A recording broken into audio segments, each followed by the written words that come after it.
studied languages in UCD, but can you take you back to your early childhood education?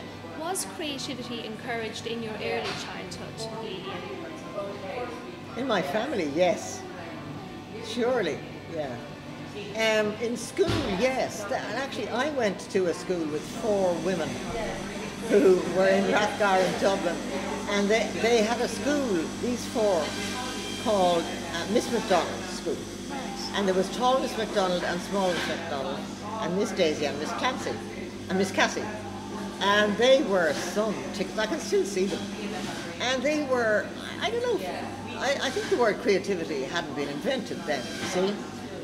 So they were just doing with kids what they thought would be a good idea. So I already had studied French before I went to secondary school.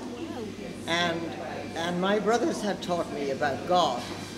Not that it took, but in the catechism when I was very small. So, yeah, in that kind of unusual way, I suppose, different forces came to work and formed some sort of creativity in me, I guess. Everybody has it. So, what's different about me is, I'm no different to anybody else. So when you finished your study of languages and you went to Berlin and you moved into film and media, how did you make that transition from, a degree in languages into film and media? How do you make that? I was always involved, because when I was in UCD, I was in the Dram Song and the Musical Society, and we did Gilbert and Sullivan operas, and we did plays, and directors came from the Abbey Theatre and took us on. And broadly speaking, you got kind of passionate. I was always involved in looking at theatre and going to theatre. So it wasn't a great difference really from doing that to acting or pretending to act in plays in Berlin, student plays, absolutely dotted. And we had a friend in Berlin wrote very serious existentialist plays, and consequently there was no difficulty in doing whatever came to hand. So the next thing that came to hand was television, and so I got involved there, from theatre, from having been involved in theatre in Dublin to that, and from that to film and back to theatre, and so I've been going back and forth pretty well all my working life. So it's not a difficulty. I suppose really freedom is about being open to the possibilities that come to hand from time to time. And that's really what, to me, education is about, opening out possibilities. Mm-hmm.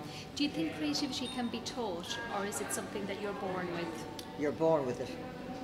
And all that happens, that funny old song, whatever, about the flowers and the colours of the flowers. Everybody's born. Look at small children. I mean, they're incredibly inventive, creative, ebullient, full of fun.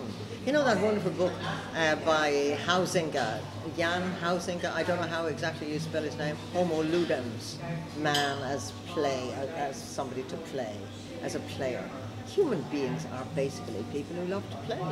And I think that's what creativity is all about. And I think that's what the education system has had to channel and structure, and sometimes not succeeded in doing that awfully well. But you have to kind of enable kids to, I learned probably about poetry from learning The Lady of Shalott off by heart and performing it in a classroom to an astonished teacher. So, you take chances, and I think creativity is risk-taking. It's pushing the situation as far as you can and seeing what happens. That's what it is to me.